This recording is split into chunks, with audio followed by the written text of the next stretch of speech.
अऊज़ु बिल्लाहि मिनश्शैतानिर्रजीम बिस्मिल्लाहिर्रहमानिर्रहीम।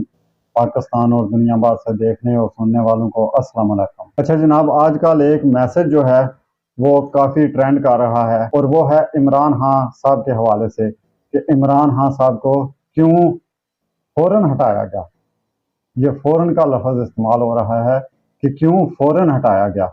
मतलब कि हटाया जा सकता था, बाद में भी हटाया जा सकता था। इलेक्शन जब आए तो इलेक्शन की मुद्दत करने के बाद भी उनको हटाया जा सकता था, लेकिन फ़ौरन क्यों हटाया गया। तो जनाब ये मैसेज है जस्टिस रिटायर नासरा जवेद इकबाल का। अच्छा जी, मैसेज क्या है? मैसेज भी हम पढ़ते हैं और उसमें जो चीज़ें हैं, जो काबिल गौर चीज़ें हैं जिन्हें समझने की ज़रूरत है, उस पर हम डिस्कस भी करेंगे। तो सबसे पहले तो हम मैसेज की तरफ आते हैं और मैसेज पढ़ते हैं, पूरा मैसेज पढ़ते हैं और फिर उसके बाद उस पर हम डिस्कस करेंगे। मैं आपको बताऊं कि इमरान खान ने ऐसा क्या जुर्म किया कि अमेरिका को उसे फ़ौरन उसके ओहदे से हटाना पड़ा, और अगर अमेरिका ऐसा ना करता तो इसे किस किस्म के नुकसानात उठाने पड़ सकते थे। इसको समझने के लिए दो तस्वुरात का अहाता करते हैं। पेट्रो डॉलर क्या है? ये 1974 में शाह फैसल और सदर निक्सन के दरमियान एक मुआहदा है।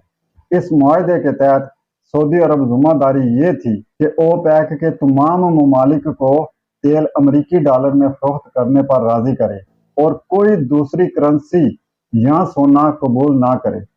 फरोख्त से हासिल होने वाली तमाम आमदनी अमरीकी बैंकों या फेडरल रिजर्व में जमा की जाएगी, जिससे यूएसडी की मांग में इजाफा होता है, क्योंकि किसी भी मुल्क को तेल खरीदने के लिए पहले यूएसडी खरीदना पड़ता है और ये इंतज़ाम यूएसडी को मजबूत रखता है। बदले में सऊदी करेंसी एक डॉलर 3.75 रियाल में मुकर्रर की गई थी। सऊदी मैशत की हालत जैसी भी हो, अमरीकी डॉलर और रियाल की शरह यही रहेगी, और यही वजह है कि आज 48 साल बाद ही एक डॉलर 3.75 रियाल के बराबर है। दूसरा, अमेरिका ने गारंटी दी कि आल सऊद इक़्तिदार में रहेगा, यानी कि सऊद खानदान जो है वो इक़्तिदार में रहेंगे, हुकूमत में कोई तब्दीली नहीं होगी। अमेरिका की जिम्मेदारी इस बात को यकीनी बनाना थी कि ओपेक ममालिक में से कोई भी इस मुआहदे से किसी सूरत भी बाहर ना निकले। इराक और लीबिया ने बगावत की और हम सब जानते हैं उनकी हालत क्या हुई। नाजरीन, मैसेज आपने गौर से सुनना है और इसकी एक एक बात पे हमने डिस्कस भी करनी है। अच्छा जी, दूसरे नंबर पर है 1953 में हिंदुस्तान और सोवियत यूनियन रूस के दरमियान हिंदुस्तानी रुपया रूबल तजारत का मुआहदा हुआ, जिसके तहत रूस से हिंदुस्तानी खरीदारी के लिए वो हिंदुस्तानी रुपये में अदायगी करेंगे। इससे हिंदुस्तानी रुपये की मांग में इजाफा होता रहेगा और करेंसी मजबूत होती रहेगी। दोम, हिंदुस्तान से रूसी खरीदारी के लिए रूसी रूबल में अदायगी करेंगे। इससे रूबल की मांग में इजाफा होता है और करेंसी मजबूत रहती है। एक हिंदुस्तानी बैंक रूस में एक शाख खोलेगा और रूस का एक बैंक तिजारत की सहूलत के लिए हिंदुस्तान में एक शाख खोलेगा। यह समझना बहुत ज़रूरी है कि यह मुआहदा 1953 में हुआ था, जो 1974 में पेट्रो डॉलर के मुआहदे से पहले हुआ था। इमरान खान पहले पाकिस्तानी वज़ीर आज़म थे जिन्होंने 2019 में पाकिस्तानी रुपये और चीनी युआन में लेन देन का चीन से मुआहदा किया। इस मुआहदे में सेमी कंट्रैक्ट ट्रांसफार्मर्स, नशरियाती आलात और इलेक्ट्रॉनिक्स आलात शामिल थे। अगरचे अमेरिका इससे खुश नहीं था, लेकिन वो चुप रहा क्योंकि इसमें तेल का लेन देन शामिल नहीं था। इमरान खान ने 2022 में तेल के लिए पाकिस्तानी रुपये और रूसी रूबल का मुआहदा करने के बिल्कुल करीब था।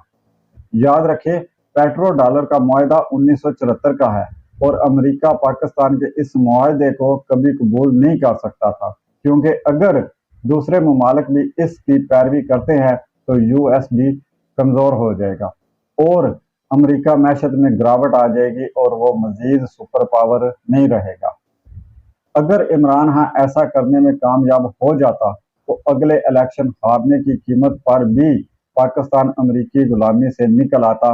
इसलिए अमेरिका को इसे फौरी तौर पर हटाना पड़ा اس کے علاوہ امریکہ کے پاس کوئی چارہ نہیں تھا۔ عمران خان کو اللہ کا شکر ادا کرنا چاہیے کہ وہ ابھی تک صدام حسین اور معمر قذافی کے پاس نہیں پہنچا، جس کی حتی المقدور کوشش کی جا رہی ہے۔ اگر عمران خان دوبارہ وزیر اعظم منتخب ہوتا ہے اور اپنی دوسری مدت میں وہ معاہدہ کرنے میں کامیاب ہو جاتا ہے تو روپے کی یہ مسلسل قدر میں کمی رک جائے گی۔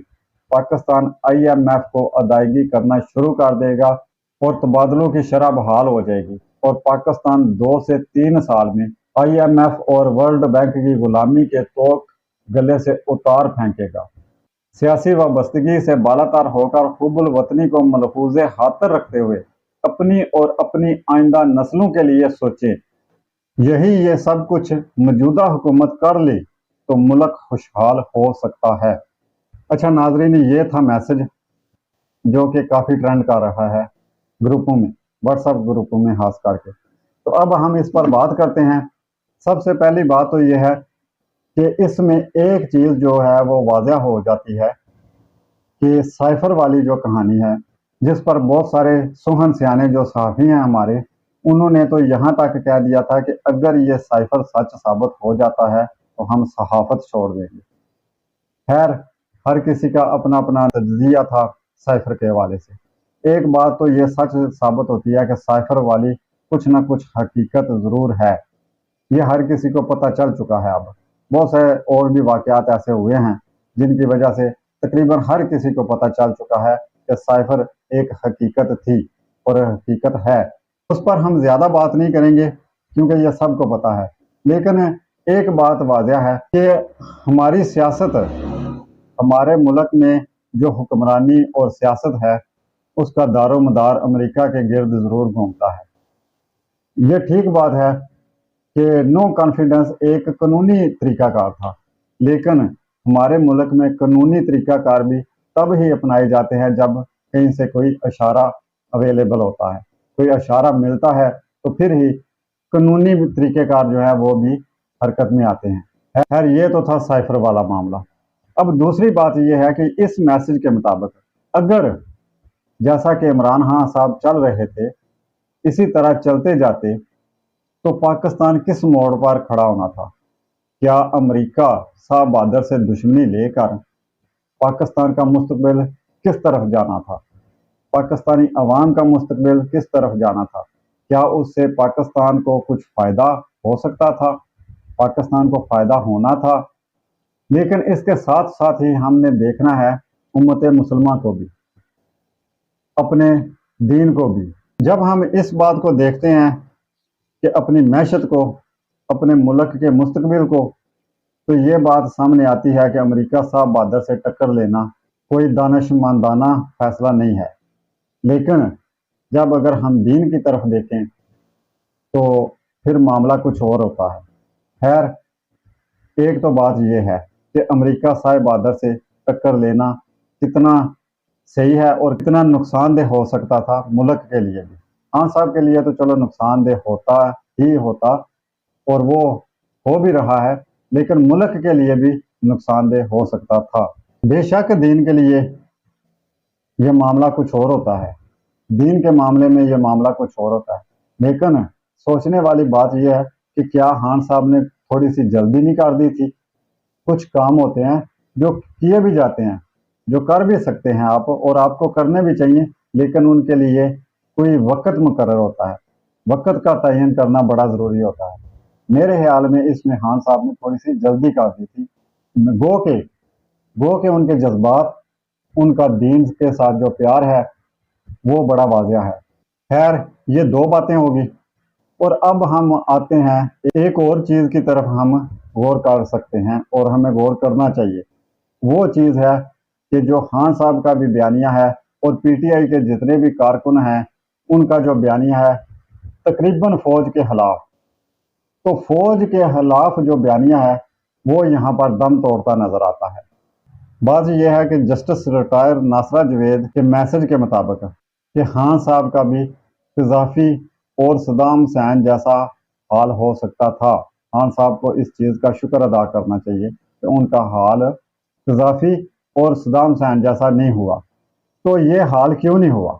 अमेरिका साहब बहादुर को ऐसा करने के लिए रास्ते में वो कौन सी रुकावट थी कि जो वो ऐसा नहीं कर सका? हालांकि अमेरिका अगर कुछ करना चाहे तो उसके लिए तो कोई रुकावट नहीं होती, लेकिन वो कौन सी रुकावट थी कि अमेरिका साहब बहादुर इतनी, खान साहब तो कजाफी और सद्दाम हुसैन से भी बहुत आगे चले गए थे, बहुत आगे जा रहे थे खान साहब, तो फिर उन जैसा हशर इमरान खान साहब का क्यों नहीं हुआ? तो उसकी वजह यही है कि पाकिस्तान एक एटमी मुल्क है और पाकिस्तान में एक फौजी अदारा है, इसलिए ऐसा करना नामुमकिन नजर आया अमेरिका को, और अमेरिका ने इस हद तक कदम उठाना मुनासिब नहीं समझा कि खान साहब की हालत भी कजाफी और सद्दाम जैसी हो। इसके पीछे फौज ही थी, फौज ही की वजह से खान साहब इतने बुरे नताइज से बच सके हैं। तो ये जो फौज के खिलाफ नारे हैं और फौज के खिलाफ जो बयानियां है, इस हवाले से हमें सोचना चाहिए कि फौज होने की वजह से मुल्क कायम है, और फौज होने की वजह से ही बड़ी बड़ी ताकतें, सुपर पावर जैसी ताकतें जो हैं, वो कोई भी संगीन कदम उठाने से पहले सोचते हैं, और उसकी वजह और सिर्फ फौज है। ये सारी चीज़ें थी जो आपके सामने हमने रख दी हैं। अब आगे से फैसला आपका है, और सोच भी हर किसी की अपनी अपनी है, लेकिन ये बात भी ज़रूर सोचनी पड़ेगी कि मुसलमानों की इतनी तादाद होने के बावजूद वो क्या वजह है कि जब भी कोई अपने मुल्क के लिए, अपनी आवाम के लिए अगर कोई बंदा सोचता है, कोई फैसला करता है, तो उसका हशर क्यों ऐसा होता है कि जो हशर बाकी सारे मुसलमानों के लिए, सारे हुक्मरानों के लिए एक मिसाल बन जाते हैं और एक नसीहत वाला एक लक़ब बन जाते हैं कि फ़लाँ ने अगर ऐसा किया तो उसका हशर फ़लाँ जैसा हो सकता है और फ़लाँ जैसा होगा। ये चीज़ें क्यों हैं, और आखिर इनकी ब्रेक किस जगह पर होनी है और किसने इसकी ब्रेक लगानी है? ये बड़ी सोचने वाली बात है। बहुत मेहरबानी, शुक्रिया। अपना बहुत बहुत ख्याल रखिएगा और हमें भी दुआओं में याद रखिएगा। फ़ी अमान अल्लाह।